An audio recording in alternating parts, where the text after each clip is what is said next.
होगा, पुराने समय में जब युद्ध होता था तो लोग घोड़े से लड़ते थे, कुछ सैनिक हुआ करते थे, तीर से लड़ा करते थे। धीरे धीरे समय परिवर्तित हुआ और तोपों से लड़ाई शुरू हुई, बंदूकों से लड़ाई शुरू हुई। अब आया प्रथम विश्व युद्ध। विश्व युद्ध का मतलब क्या हुआ? कोई भी एक ऐसा युद्ध जिसमें विश्व के पूरे देश, पूरा विश्व कहीं ना कहीं से प्रभावित होता है, अप्रत्यक्ष रूप से या प्रत्यक्ष रूप से। ऐसा विश्व युद्ध, ऐसा युद्ध जब विश्व दो बराबर भागों में बंट जाए, दो गुटों में बंट जाए, कुछ देश एक तरफ और कुछ देश एक तरफ, और फिर उनके बीच में यदि युद्ध होता है तब हम उसे कहते हैं विश्व युद्ध। ये युद्ध वास्तव में क्यों होते हैं? जब व्यक्ति, कोई राष्ट्र अपनी अति राष्ट्रीयता की वजह से, अति राष्ट्रीयता की भावना का अर्थ ये होता है कि सिर्फ मेरा राष्ट्र अच्छा हो, सिर्फ मैं अच्छा हूँ। साम्राज्यवादिता, राष्ट्रीयता भावना होती है, दूसरी भावना होती है साम्राज्यवादिता, मतलब अपने ही देश का साम्राज्य हो, पूरे विश्व पर मैं राज करूं। ऐसे जो व्यक्तिगत होते हैं, व्यक्तिगत हितों और विकास के लिए जब विश्व के सभी राष्ट्र दो गुटों में विभक्त होते हैं, दो गुट, दो समूह, दो गुटों में विभक्त हो और युद्ध करें और उसका प्रभाव सारे विश्व पर पड़े, तब उसे हम क्या कहेंगे? विश्व युद्ध। ये स्वार्थ की भावना साम्राज्यवाद की होती है कि मेरे साम्राज्य की सीमा, मेरे देश की सीमा दूर तक फैले। राष्ट्रीयता की भावना, मेरा राष्ट्र सबसे ऊंचा हो, हर तरफ मैं उन्नति करूं। ऐसी भावनाएं जब आती हैं तब आपस में टकराव कहीं ना कहीं होना तय है, तब आपस में टकराव कहीं ना कहीं होना तय है। और जब विश्व के सारे राष्ट्र ऐसे स्वार्थ के वजह से दो गुटों में बंट के विभक्त होते हैं, तब हम उसे कहते हैं विश्व युद्ध। कब से कब तक चला?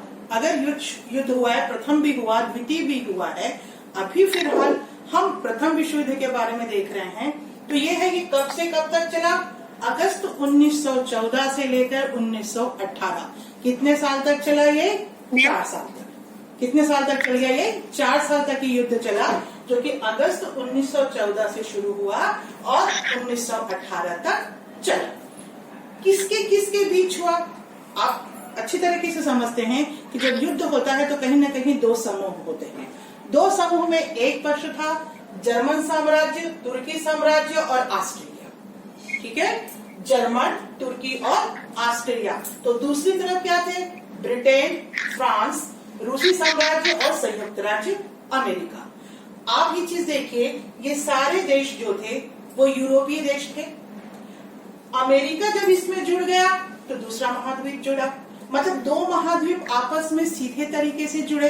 और जब दो महाद्वीप जुड़े जो कि बड़े थे, ब्रिटेन, हमारा देश भारत ब्रिटेन का उपनिवेश था, आपको ये पता है, हम अंग्रेजों के गुलाम रहे हैं।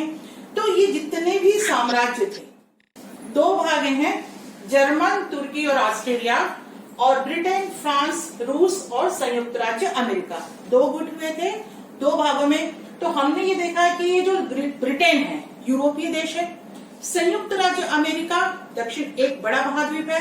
तो दो बड़ा महाद्वीप जो थे, ये दोनों बड़े महाद्वीप जब युद्ध के कगार पर आए, युद्ध में इन्होंने भाग लिया, तो इनसे जुड़े हुए जो दूसरे देश थे, जो उनके उपनिवेशवाद थे, जैसे ब्रिटेन अगर भाग लिया तो मान के चलो कि भारत ने भाग लिया, क्योंकि भारत के संसाधन, भारत के सैनिक, सबका उपयोग ब्रिटेन करता था। ब्रिटेन ने भारत को उपनिवेशवाद बनाया था। तो ये जितने भी साम्राज्य थे, जर्मन साम्राज्य, तुर्की साम्राज्य, ऑस्ट्रेलिया, हंगरी, ये सभी कहीं ना कहीं अपने उपनिवेश बनाए हुए थे ताकि औद्योगिक प्रगति कर सके। मैं अभी कारण में आपको स्पष्ट करूंगी। औद्योगिक प्रगति के कारण इन्होंने अपना साम्राज्य बनाया हुआ था। और जब ये दो देश आपस में युद्ध किए तो इनसे जुड़े हुए जो इनके उपनिवेश थे, इनसे जुड़े हुए जो इनके उपनिवेश थे, स्वाभाविक थे उनके संसाधन, उनके सैनिक प्रथम विश्व युद्ध के क्या हुए? भागीदार हुए। तो हम ये देख रहे हैं किनके किनके बीच में पहला पक्ष था जर्मन साम्राज्य, तुर्की और ऑस्ट्रेलिया। दूसरा पक्ष था ब्रिटेन, फ्रांस, रूस, और बाद में 1917 में इसमें शामिल हुआ संयुक्त राज्य अमेरिका। अब आते हैं विश्व युद्ध का नामकरण क्यों किया गया, क्यों इसे हमने विश्व युद्ध का नाम दिया?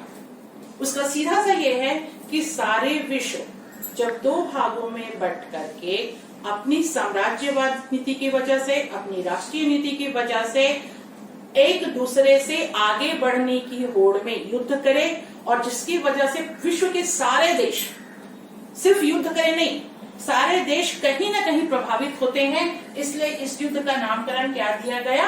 विश्व युद्ध का नाम दिया गया। अब आते हैं हम इसके कारण में। तो पहला कारण आपको बता दूं मैं, औद्योगिकरण। अब आप इस चीज को समझिए। हमें शुरू से मालूम है हम किसके गुलाम थे? ब्रिटेन के, इंग्लैंड के गुलाम थे हम। इंग्लैंड में औद्योगिक क्रांति सबसे पहले शुरू हुई। इंग्लैंड में जब औद्योगिक क्रांति सबसे पहले शुरू हुई, उसने नए नए जगह पर अपने उपनिवेश बनाए। उसने दूसरे देशों को जहां उपनिवेश बनाए, क्यों? अपने संसाधनों की प्राप्ति के लिए, अब वहां के लोगों का अपने हित के उपयोग के लिए। औद्योगिकरण शब्द को पहले क्लियर समझिए, उद्योगों की स्थापना। औद्योगिकरण विकास की दिशा में नए नए उद्योगों की स्थापना, ताकि अधिक से अधिक पूंजी प्राप्त की जा सके और उस प्राप्त पूंजी के आधार पर अपना विकास किया जा सके। औद्योगिक क्रांति सबसे पहले शुरू हुई आपकी ब्रिटेन में। ब्रिटेन ने दूर दूर तक उपनिवेश बनाया। उपनिवेश बना के वहां के संसाधनों का विकास करके स्वयं को आगे बढ़ाया। धीरे से जर्मन, फ्रांस, इंग्लैंड, ऑस्ट्रिया, इनके मन में भी ये भावना आई कि क्यों ना हम भी औद्योगिकरण करें, क्यों ना हम आगे जाएं। तो सवाल ये था कि औद्योगिकरण के लिए यदि आप उद्योग की स्थापना कर रहे हैं तो आपको उपनिवेश की आवश्यकता है, और सारे उपनिवेश किसके थे? इंग्लैंड के थे। जब इंग्लैंड के उपनिवेश थे तो इनके सामने दो स्थिति आई, या तो ये नए उपनिवेश ढूंढे या फिर इंग्लैंड के उपनिवेश को उससे छीने। दोनों ही स्थिति इनके टकराने पर थी। दोनों की स्थिति के टकराने के लिए सबसे पहले जब शुरुआत की उसने था जर्मन। जर्मनी की एक नीति थी कि मैं बहुत आगे जाऊं, मैं ब्रिटेन से आगे जाऊं, मेरी ताकत ब्रिटेन से आगे हो। इसने क्या किया?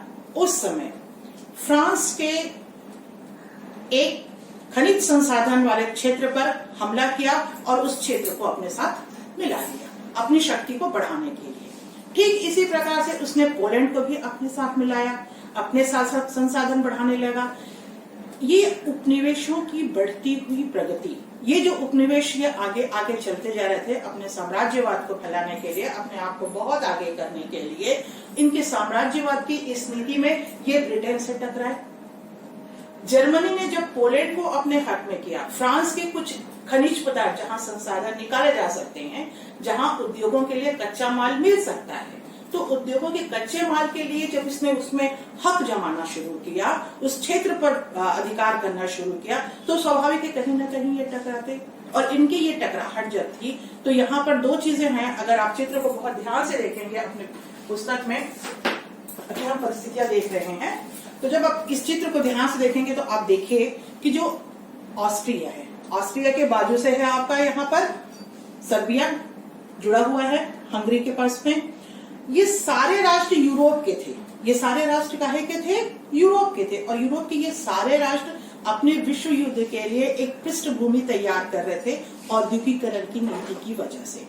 औद्योगिकरण के लिए जहां इन्होंने और कच्चे माल के लिए उपनिवेश ढूंढना शुरू किया, वहीं पर दूसरी बात ये आई थी कि यदि आप उपनिवेश बनाते हैं, यदि आप कच्चा माल लाते हैं, तो कोई ना कोई एक रास्ता होना चाहिए। जब एक रास्ते की बात आई तो उस समय चारों ओर समुद्री घेरा था, तो नौसैनिक शक्ति जब तक इनकी प्रबल नहीं होती, ये किसी भी प्रकार से समुद्र पर जब तक अपना अधिकार नहीं कर लेते, इनको कच्चा माल प्राप्त नहीं होता।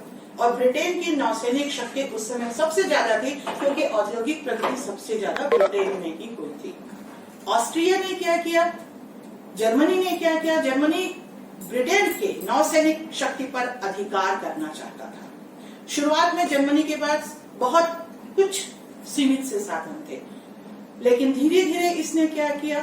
नौसैनिक शक्ति के विकास के लिए वो भूमध्य सागर पर भी चाहता था, वो हिंद महासागर पर भी चाहता था कि कहीं ना कहीं मेरा अधिकार होता रहे। और इस अधिकार के लिए वो किससे लड़ा? ब्रिटेन से। अब जब ये परिस्थितियां बनी इनके आपस में, इनके टकराने की स्थिति बनी, तो इनके बीच युद्ध होना स्वाभाविक था। जर्मनी ने क्या किया? अपने साथ में फ्रांस, ऑस्ट्रिया है, मिला हुआ है। जर्मनी चूंकि फ्रांस का साम्राज्य लिया था, इसलिए जर्मन और फ्रांस के बीच में दुश्मनी होना स्वाभाविक था। यहाँ पर यह था कि जब ये सारे देश एक दूसरे की भौतिकवादी संस्कृति की दौड़ पे चलने लगे, औद्योगिकरण की दौड़ पे चलने लगे, तो इनको आपस में डर होने लगा। इनको आपस में डर हुआ कि यदि हम अकेले पड़ते हैं, दो देश मिलकर मुझ पर हमला कर देंगे तो हम क्या करेंगे। ऐसी स्थिति में इन्होंने की संधि। संधि किसे कहते हैं आगे समझिए। आप किसी भी दूसरे के साथ मिलकर, आप किसी दूसरे देश के साथ मिलकर कुछ समझौते करते हैं कि अगर मुझ पर किसी ने आक्रमण किया तो आप मेरी सहायता करेंगे। ऐसी संधि जर्मन और इटली ने मिलकर करी कि यदि रूस उस पर आक्रमण करेगा तो वो एक दूसरे की सहायता करेंगे। ऐसी इन तीनों जो देश थे, इनके बीच जो संधि हुई, इस संधि को कहा गया त्रिदेशीय संधि या त्रिराष्ट्रीय संधि। अपनी सुरक्षा के लिए इन्होंने जो संधि की उसको क्या कहते हैं यहाँ पर, त्रिराष्ट्रीय संधि। नौसैनिक शक्ति पे जब ये सारी परिस्थितियां आ गई तो ऐसी क्या वजह थी कि अचानक जो अंदर डर था, जो भय था, वो विश्व युद्ध के रूप में परिणत हुआ। उसके लिए आप समझिए, ऑस्ट्रिया के पास एक छोटा सा देश है, अगर आप चित्र को ध्यान देखेंगे, सर्बिया। ऑस्ट्रिया के पास एक छोटा सा देश है यहाँ पर जो हरे रंग में दिखाई दे रहा है, वो है सर्बिया। ऑस्ट्रिया चाहता था सर्बिया को अपने कब्जे में लेना। ऑस्ट्रिया अपने साम्राज्यवादी नीति के तहत क्या चाहता था, सर्बिया को अपने कब्जे में लेना। सर्बिया के मन में राष्ट्रवाद की भावना थी, वो अपना राष्ट्र क्यों देते ऑस्ट्रिया को।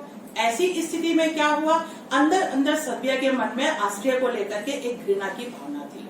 और इसी बीच में सर्बिया का एक व्यक्ति ऑस्ट्रेलिया के राजकुमार और उसकी पत्नी की हत्या कर देता है। वो गुस्सा कि ऑस्ट्रिया हम पर आक्रमण करना चाहता है, सर्बिया के एक आदमी के द्वारा ऑस्ट्रिया के राजकुमार और उसकी पत्नी की क्या कर दी जाती है, हत्या कर दी जाती है।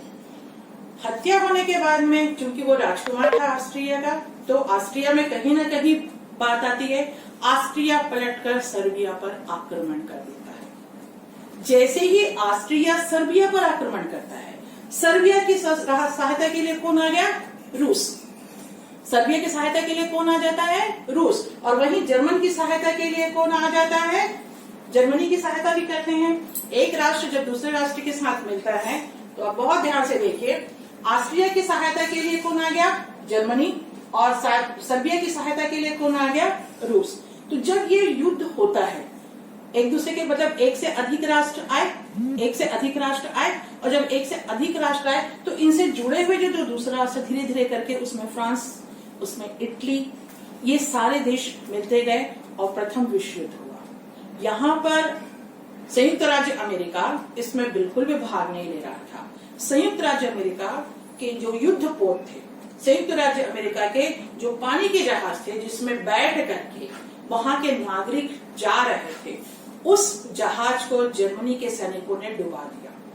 जब जर्मनी के सैनिकों ने उस जहाज को डुबा दिया, तब अमेरिका इस युद्ध में 1917 में शामिल हुआ और ये पूरा फर्स्ट विश्व युद्ध के रूप में जाना गया कि सारे के सारे जो सैनिक थे, सारे के सारे जो देश थे, वो सम्मिलित हुए। साथ ही साथ ये देश ही सम्मिलित नहीं हुए, बल्कि इनके क्या सम्मिलित हुए, इनके उपनिवेश, जितने भी उपनिवेश थे। जैसे हम नहीं चाहते थे विश्व युद्ध में भाग लें, पर चूंकि हम ब्रिटेन के अधीन थे, भारत इंग्लैंड का गुलाम था, तो जब इंग्लैंड ने भाग लिया, ब्रिटेन ने भाग लिया, तो हमने भाग लिया। हमारे संसाधन वहां गए, हमारे सैनिक वहां गए, और इस प्रकार से पूरा विश्व युद्ध इन दो गुटों में बट गया। पहला आपका प्रथम पक्ष जर्मन साम्राज्य, तुर्की साम्राज्य और ऑस्ट्रिया। यहाँ पर एक शब्द मैंने लिखा है, साम्राज्य। साम्राज्य का मतलब होता है खाली जर्मनी नहीं। यहाँ पर जर्मनी की महत्वाकांक्षा ने प्रथम विश्व युद्ध को जन्म दिया था। जर्मनी की महत्वाकांक्षा अगर ज्यादा नहीं होती तो शायद विश्व युद्ध नहीं हुआ होता। तात्कालिक कारण अगर देखेंगे तो ऑस्ट्रिया के राजकुमार आर्क ड्यूक की हत्या, उसका नाम था आर्क ड्यूक, और उसकी पत्नी की हत्या सर्बिया के व्यक्ति के द्वारा कर दी गई। ये एक तात्कालिक कारण था जो कि तुरंत कारण बना विश्व युद्ध होने का। अब जब दूसरा था ब्रिटेन फ्रांस की जमीन पर किसने अधिकार किया, जर्मन ने। फ्रांस की जमीन पर किसने अधिकार किया? जर्मन ने। रूसी साम्राज्य संयुक्त राज्य अमेरिका गया उसमें, क्यों? क्योंकि उसके युद्धपोत दबा दिए गए थे। इस प्रकार से पूरा जो विश्व था वो 2 बराबर हिस्सों में बटा और प्रथम विश्व युद्ध की शुरुआत हुई। हम देखेंगे अब त्रिदेशीय संधि, 3 देशों के मध्य में संधि